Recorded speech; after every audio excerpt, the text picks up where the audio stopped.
We're here in Hoole this morning, working with the local activists here and speaking to local people, getting a pretty strong response. Well, there's two really good reasons why people should go and vote Conservative on June the 4th. Firstly, it's a chance to send a very strong message to Gordon Brown about the way he's running our country, the state of our economy and the mess that we've got in our political system.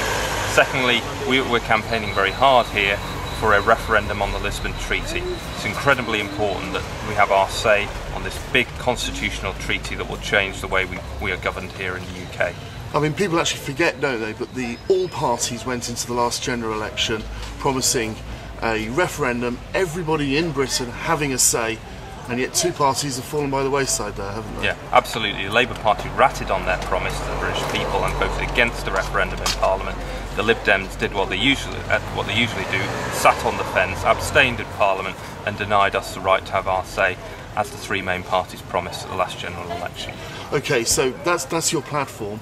Everyone at the moment is talking about MPs' expenses. Probably not a question you want from us, but what do you say about that? It's a mess for all parties, isn't it?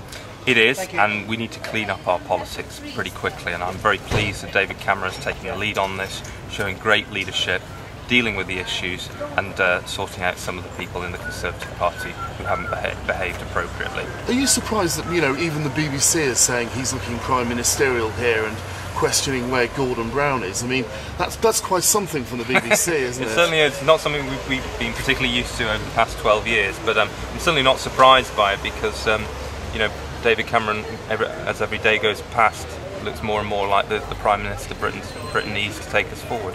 Final point, coming back to this protest vote, people, you know, perhaps a little disillusioned. They don't see this as an important election. It doesn't decide who actually governs Britain, per se.